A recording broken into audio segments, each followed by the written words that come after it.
Welcome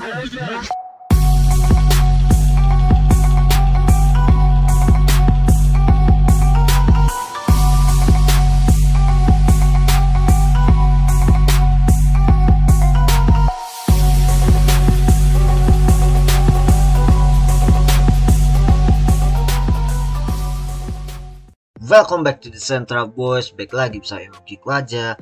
Karena kali ini kita akan membahas sedikit tentang DeFi Weekly Report di minggu ke-44 2021. Dimana minggu ke-44 ini adalah minggu pertama dari bulan November ini. Dan dirumus antara ya bulan Oktober terakhir atau sampai bulan November ini. Nah, di sini itu mereka akan membahas pertama on-chain metric, di mana on-chain metric untuk perkembangannya Polygon itu perkembangan blockchainnya semakin meningkat pesat ya, meski belum bisa melewati Binance Smart Chain dan Ethereum. Kalau kita lihat perkembangan Ethereum dan Binance Smart Chain itu pertumbuhannya tidak begitu signifikan, tapi masih bertumbuh ya guys ya. Nah, untuk address wallet di ekosistem Ethereum, Binance Smart Chain dan Polygon, di sini kita bisa lihat pertambahan address Ethereum itu tidak signifikan, dan pertambahan address wallet di Binance Smart Chain itu agak sedikit fluktuatif di awal bulan Juni ya, ini Agustus ya, dan di bulan-bulan November ini kelihatannya sudah mulai ya ada fluktuatif lagi kembali ya guys ya. Mungkin karena ada beberapa project NFT gaming yang dibangun di Binance Smart Chain kali ya guys ya. Dan untuk Polygon kita bisa lihat ini sangat fluktuatif sekali dari Agustus sampai November ya, Oktober November ya guys ya. Dan kalau kita lihat di sini ini grafiknya itu kelihatannya karena orang lebih nyoba-nyoba untuk Polygon ya, tidak diseriuskan menjadi ekosistem tetap ya, seperti itu. Nah, untuk daily active address-nya, untuk aktivitas address walletnya itu kita bisa lihat Binance Smart Chain masih mendominasi, sedangkan Ethereum cenderung konstan, dan Polygon juga ya sedikit sempat melewati Ethereum di awal-awal Oktober lalu turun lagi ya guys ya, seperti itu. Nah, untuk transaksi harian ini kita bisa lihat Binance Smart Chain ini telah melampaui Ethereum dan Polygon, dan Polygon sempat tinggi di awal dan mulai menurun ya guys ya, seperti itu. Nah, dan ini juga untuk layer 2 solutionnya, untuk layer 2 solution Ethereum ada Optimism dan Arbitrum, dan kalau kita lihat total address-nya lebih interesting di Arbitrum ya, seperti itu. Dan juga untuk Arbitrum, untuk transaksi hariannya Arbitrum sangat meningkat pesat pada bulan-bulan September ya guys ya, dan kira-kira stagnan sama seperti di Optimism ketika sudah memasuki Oktober dan November, seperti itu. Nah, ini untuk total value lock dalam arti kapital yang masuk, dana-dana yang masuk di apps DeFi atau NFT dalam layer 2 solution ini, Arbitrum masih merajai, seperti itu guys, ketimbang Optimism dan Boba Network. Nah, meskipun kalau kita lihat percentage pertambahan Optimism dan Boba Network ini juga tetap tinggi ya, tapi tetap Arbitrum yang menguasai. Nah, untuk DeFi ini ada beberapa ekosistem. Di sini ada Terra, Luna, Phantom, Avalanche, Solana, Polygon, Binance Smart Chain, dan Ethereum. Untuk total value lock di DeFi-nya masih didominasi Ethereum secara signifikan, tetapi mulai dilampaui sedikit demi sedikit oleh ekosistem lain, seperti itu ya. Dan kelihatannya pertumbuhannya juga semakin meningkat pesat ya untuk demand DeFi ini ya guys ya. Nah, dan untuk TVL Polygon, Solana, Avalanche, dan Phantom dan Terra ini bisa kita lihat hanya Polygon yang total value locknya itu mulai menurun ya. Mungkin ada insight apa, kalian bisa komen di bawah mengenai Polygon, DeFi Polygon. Tapi yang jelas Solana mulai merajai di awal-awal November ya guys ya, akhir Oktober awal November dia paling tinggi. Seperti itu guys. Sisanya ya tetap bertumbuh selain Polygon, uh, kecuali Polygon maksud gua, seperti itu.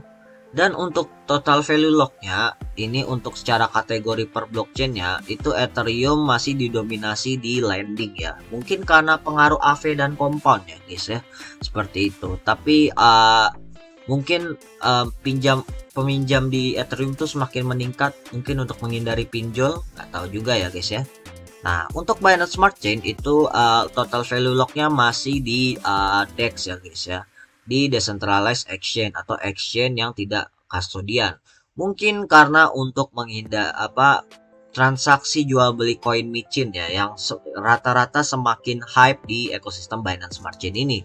Jadi masuk akal bila DEX-nya cenderung lebih dominan seperti itu guys. Nah, untuk Solana di sini masih didominasi oleh DEX juga karena hype tentang Solana ini baru-baru aja di 3 bulan ke belakang ya guys ya. Dari 3 bulan lalu sampai hari ini. Dan derivatif aset menjadi yang kedua. Mungkin ini asetnya bisa dalam bentuk NFT. Seperti kita tahu banyak tren NFT Solana yang diminati orang-orang Indo, dan juga ada mungkin aset lain ya, seperti selain NFT ada mungkin ya di apps juga yang lain seperti yield farming dan lain-lain ya guys ya. Dan untuk Avalanche ini sangat menarik, didominasinya justru oleh lending dan decentralized exchange. Mungkin Avalanche juga masih baru dan building up, juga ekosistemnya mungkin untuk lending lebih ramah ya guys ya. Mungkin karena gue belum pernah nyoba ekosistem Avalanche, kalian komen di bawah aja menurut kalian chartnya untuk total value lock di Avalanche tuh bisa lebih cenderung lending dan DEX itu karena apa ya guys ya. Nah, untuk Phantom, ini Phantom agak unik ya grafiknya ya. Untuk DEX-nya tidak begitu signifikan, tapi untuk lending dan asetnya langsung melejit dominan di akhir-akhir bulan Oktober dan ke awal November. Seperti itu guys. Dan untuk Polygon kita lihat trennya ini menurun ya guys ya. Dan bahkan stagnan di akhir-akhir bulan Oktober dan awal November. Meskipun begitu lebih banyak di DEX, mungkin karena pamor QuickSwap yang lumayan tinggi, serta lending ya, karena banyak di apps yang dari Ethereum untuk lending seperti AV dan Compound itu juga integrasi di Polygon ya guys ya. Nah, untuk Terra Luna ini gua sendiri melihat ini locknya malah langsung di spesifik di appsnya ya, ada Apollo DAO, Pillow, Spectrum, TerraSwap, Lido, Anchor, dan Mirror ya. Untuk Lido ini buat staking ya, setahu gue ya. Ini ada DEX juga, TerraSwap, ini Apollo DAO untuk lendingnya. Dan kelihatannya di sini yang dominan itu untuk Anchornya ini ya. Nah, karena gue belum pernah nyoba aplikasi Terra, mungkin kalian juga bisa komen di bawah soal total value lock yang paling dominan di Terra Luna ini ya, di ekosistemnya. Oke, dan sekarang kita lanjut ke untuk closer look-nya. Di closer look di DeFi ini ada namanya untuk DEX ya, Decentralized Exchange. Kalau kita lihat di apps yang paling dominan saat ini itu adalah Curve ya guys ya. Curve tuh total liquidity-nya paling besar ya. Padahal Uniswap yang paling pertama, tapi masih dikalahkan oleh Curve. Mungkin Curve tuh karena lebih beradaptasi di berbagai macam ekosistem ya guys ya. Seperti itu. Dan sisanya ini masih di bawah Uniswap dan SushiSwap ya. Di sini ya guys ya. Dan juga ada PancakeSwap di range 5 miliar dolar ya guys ya. Dan hanya Curve sendiri yang mencapai 10 miliar dolar, bahkan sampai 15 miliar dolar lebih, seperti itu. Sisanya ya masih di bawah itulah. Nah, untuk liquidity protokolnya tanpa Curve itu bisa di zoom lebih jauh. Ternyata Uniswap itu masih ya bisa dibilang cukup mendominasi, tapi punya persaingan ketat terhadap PancakeSwap dan juga SushiSwap seperti itu.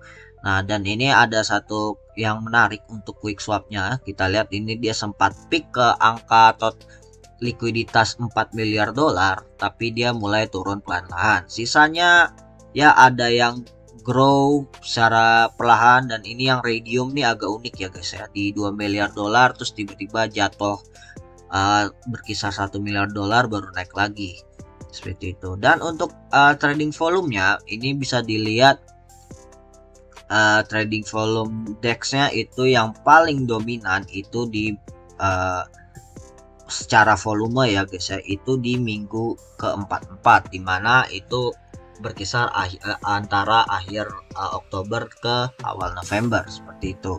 Dan kalau kita lihat rasionya di sini itu PancakeSwap itu ya cukup signifikan, dan ini di bawahnya itu adalah ini ya balancer matic ya kalau nggak salah ya guys ya, ini sesuai colornya aja ya guys ya. Nah, dan untuk daily active user di DEX itu bisa dilihat yang paling dominan tuh PancakeSwap ya guys ya. Mungkin karena komunitas di Binance Smart Chain itu lebih ramah ya untuk mencoba ini ya ketimbang yang lain. Oke. Dan ketika faktor PancakeSwap-nya dihilangkan, ternyata yang peringkat di atasnya adalah masih Uniswap versi 2-nya. Mungkin Uniswap versi 3-nya belum semua orang memindahkan liquidity providernya dari Uniswap V2 ke V3 ya guys ya, kayak gitu. Dan untuk landingnya bisa kita lihat di sini, ini ada outlier sangat di atas, dimana outliernya ini adalah Compound, AV versi 2, dan juga MakerDAO. Untuk outlier dengan total value locknya itu yang paling tinggi ya, antara 10 miliar dolar ke 15 miliar dolar. Sisanya itu masih di range di bawah 5 miliar dolar ya guys ya. Dan tanpa Maker, Compound, dan AV, dilihat ternyata yang paling tinggi itu saat ini adalah si Anchor ini ya guys ya. Anchor ini dimana tadi kita lihat ada di ekosistem Terra Luna seperti itu. Dan ini ada yang grafik yang unik banget, ini kayak sepertinya baru muncul landing protokolnya, namanya Gaze Finance. Komen kalau kalian tahu ini di mana, komen aja di bawah, kasih tahu gua ini Gaze Finance tuh dari ekosistem mana ya guys. Ini tiba-tiba muncul tinggi sekali, terus habis itu mulai ya sedikit merendah. Dan ini juga Solen di platform ya, di ekosistem Solana ini juga baru muncul ya landingnya ya guys ya, seperti itu. Nah, ini untuk outstanding loan by protocol, dimana dan total peminjaman terbesar tuh ada di mana sih guys untuk di aplikasi DeFi ini juga ada di tentunya MakerDAO ini yang paling stabil ya naiknya ya, platformnya sudah well established.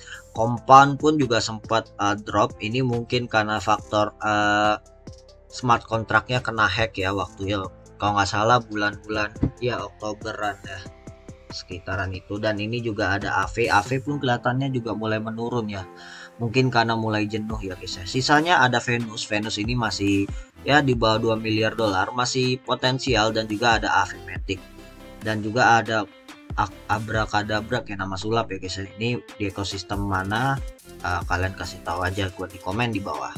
Nah, untuk derivatif di Ethereum itu banyakkan ada di DYDX, sisanya di Perpetual Protocol.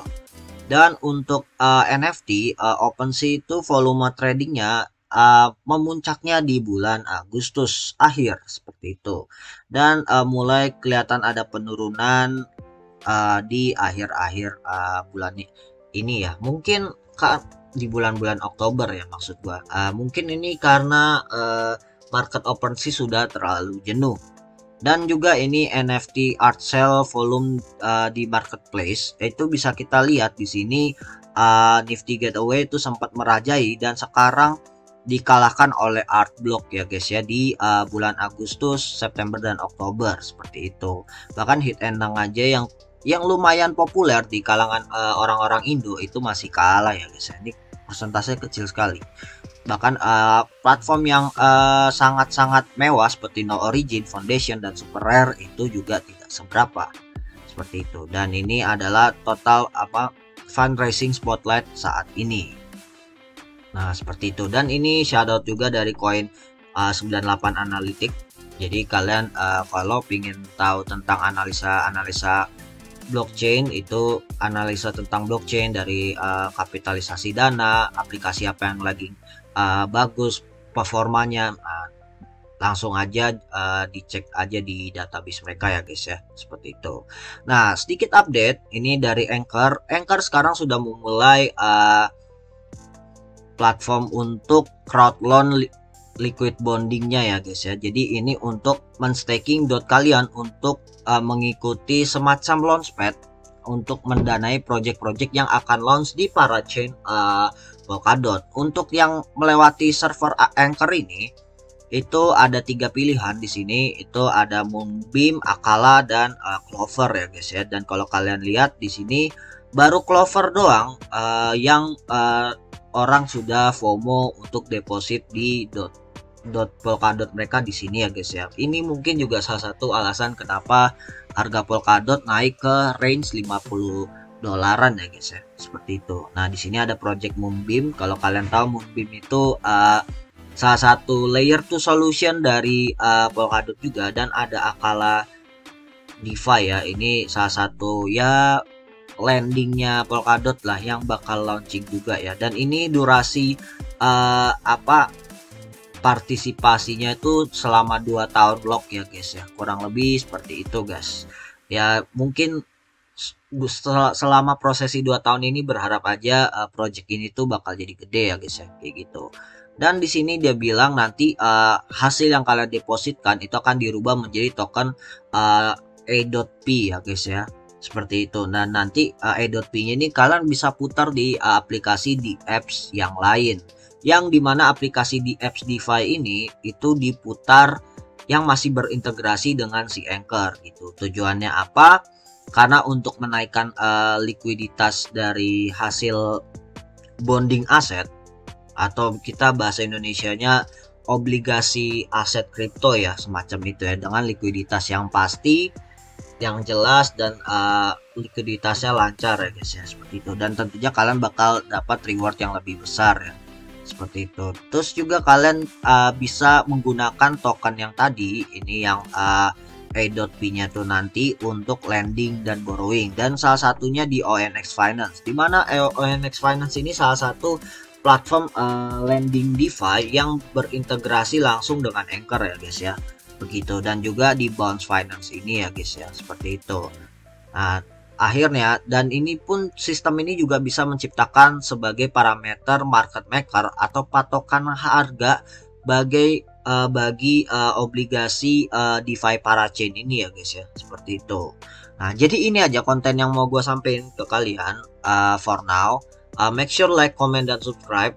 Jangan lupa langsung buka Twitter kita di @decentraboys, kita ketik @decentraboys. Kalau kalian mau DM kita, tanya-tanya soal project dan lain sebagainya, bisa langsung DM di Twitter kita. Atau misalnya kalian mau cari tahu insider tentang trading itu yang diupdate sama Bung Feral, itu langsung aja ke IG kita ya guys ya. Sorry, ini agak error. Nah, mungkin kita ini sedikit ya, kita mungkin linknya agak error ya guys ya, tapi intinya gitu ya guys ya. Tinggal langsung ketik Decentraboys, langsung keluar ya guys ya, seperti itu. Dan juga jangan lupa selalu YouTube kita di subscribe ya guys ya. Nah, di subscribe, nyalain tombol loncengnya. Like shoot itu aja dari gua, Decentraboys signing out.